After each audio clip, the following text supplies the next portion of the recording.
Welcome everybody to World of Tanks Replays. My name is Maxwell, and today's first replay is from the user Sir Humphrey. That is Sir Humphrey, and he's driving the M103 on a standard battle on Muravanka. M103 is a tier 9 heavy tank for the Americans. I haven't shown a replay from something like an M103 for a while, so this one is pretty damn good, so I decided to bring you this replay. M103 is a pretty good tank. It's got improved armor, hull armor, over its predecessors. Also still has pretty good turret armor, although personally I feel like the turret tends to let it down somewhat when compared with, say, the T32 and the T29.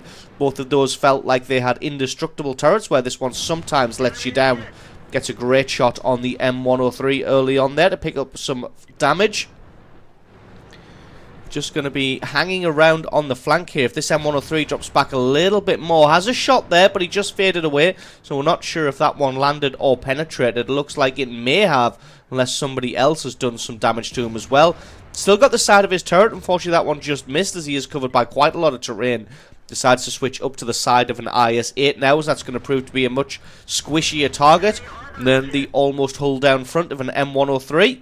M103 backing off a little bit now. Looks like the IS-8 is going to get away in time. Can still kind of see the side of the M103's turret, but as you can see, the prodigious side armor of that turret just proving strong enough and holding up against the onslaught of the allies here. Although he's coming back up the hill, his armor not strong enough that time, as he takes another big chunk of damage and has to back off. So Humphrey finds a Tiger P here.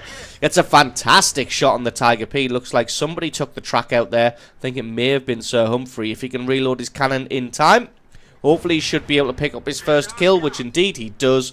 That's kill number 1. So, going to use this opportunity to advance up. Got quite a lot of allies pushed forward. The guys on the right-hand side are a little bit underpowered. You can see they've got a Jagdpanther 2 and a T34. Is that camping all the way back on the J-line? They're not going to prove to be much use in this battle. Got to hope that the enemy team doesn't overcommit to the Magical Forest, or else the allies on that side are really going to be in trouble, as they've committed most of their force to this side of the battlefield. Going to be advancing up to see if he can get some more damage on this IS-8, but looks like he drops back just in time. Super Pershing bounced a shot, and he gets some damage back on the IS-8. T30 comes in with the equalizer to take him out.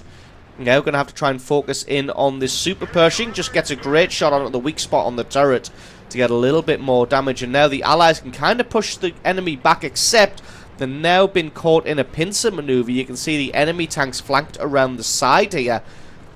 Sir Humphrey reacting just in time to get himself spun around. It's that M103 from earlier that they'd done considerable damage to, trying to get himself around behind this Tiger 2 quick enough to be able to get some damage on that M103 before he gets away.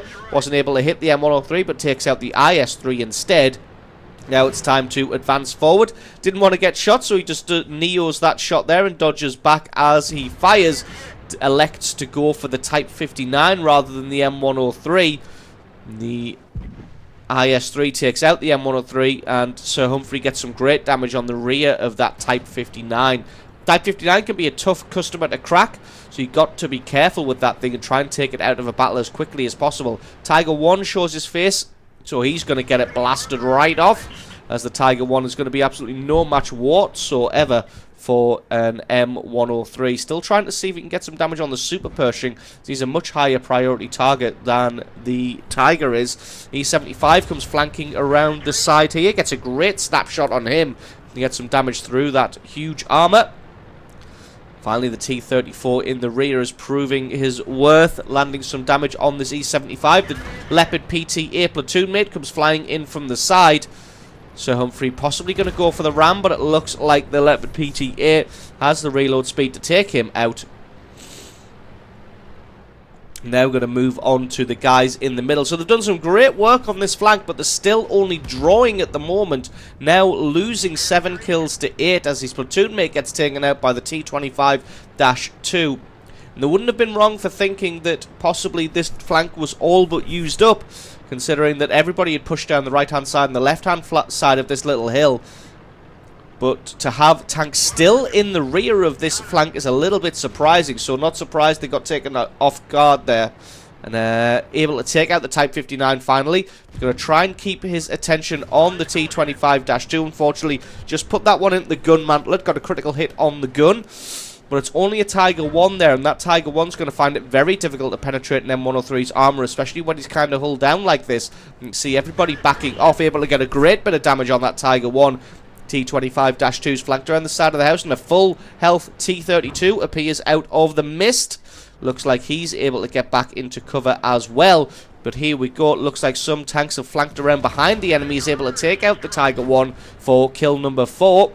Still got to concentrate on this T-25-2 and this T-32, trying to keep his hull armor hidden as he tries to get some damage on him. The T-25-2 taking fire from the T-34 on the hill. So Sir Humphrey uses this opportunity in the momentary confusion. Nope, it looks like I thought he was going to advance forward to the house there. Looks like he's going to cut left instead. Waiting for his camo to kick back in and then cutting left behind this barn here. Could see that he could see the T-25-2, so just backs off, takes a shot, takes him out for kill number 5. This T-32 is getting absolutely pounded from all sides now. The Allies have evened this one up excellently, now winning 12 kills to 9. So the enemy team falling like dominoes. You're going to be able to get in. Only takes tracking damage from the T-32. Changes his shot to the front armor, as that may have bounced on the sharply angled side armor. He takes him out for kill number 6. There is a Foch left over in the distance. Can he get a shot on him? Has a shot, but hits his Lorraine 40-ton ally just as the Foch died. So a little bit unfortunate that he got some team damage at the end there. Going to try and find the Jagdtiger 88, who is camping probably almost as far back as it is possible for him to camp for some reason.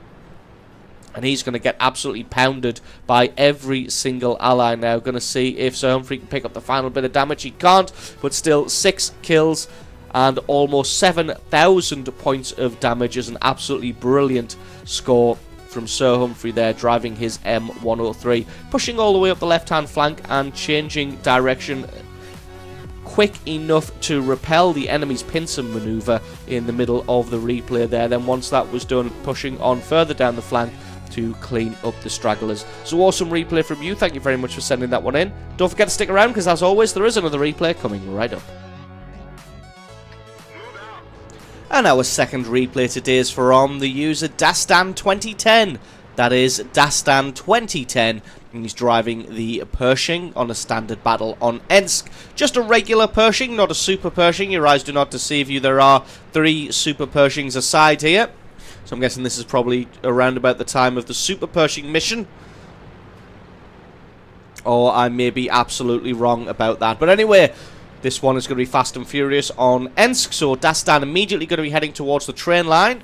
Got to be careful here though, because you normally find at least 1 tank destroyer or enemy medium tank waiting down in this location. So has a little poke out to see if he can see somebody. Nobody lighting up immediately, so going to advance a little bit further down. As you can see, keeping to the right hand side here, using the buildings as cover. Not spotted anybody out yet.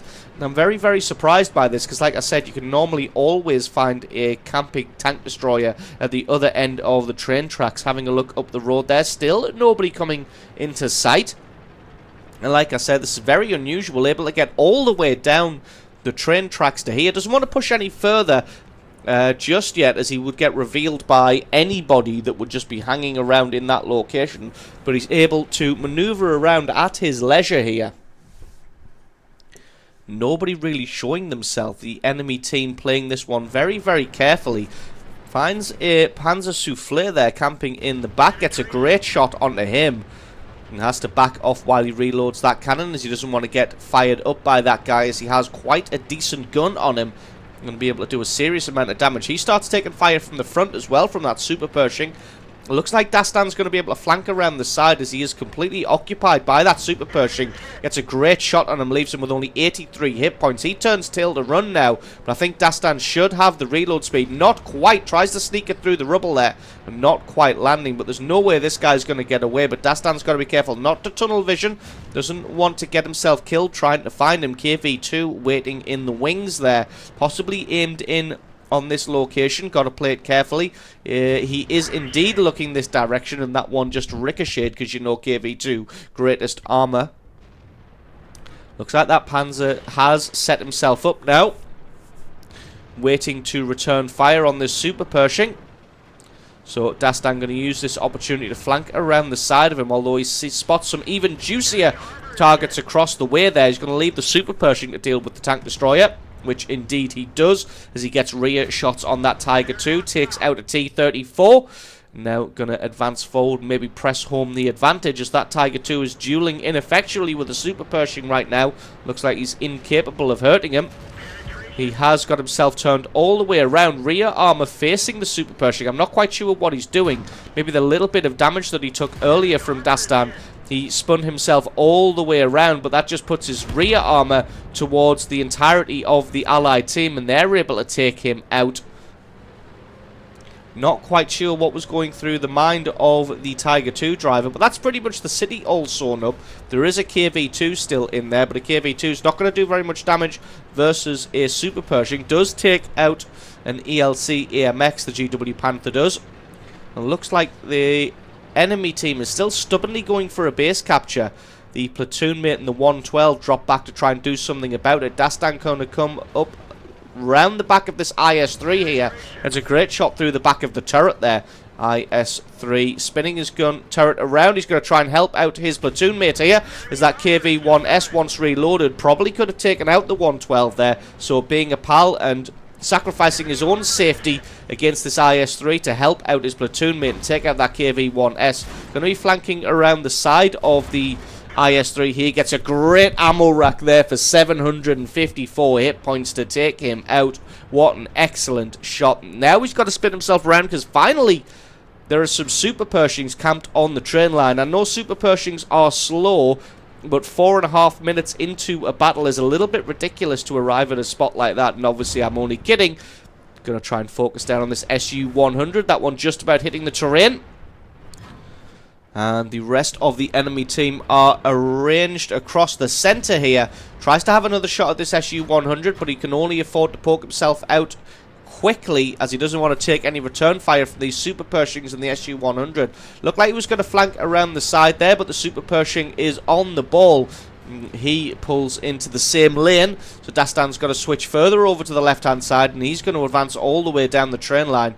Going to try and flank around the side and the rear of these Super Pershings. Doesn't want to get spotted out by this Type 59, as that could prove disastrous. Looks like the Type 59 has got other things on his mind, though, as he heads off. This one's actually swung into the favour of the enemy team now, winning 10 kills to 9.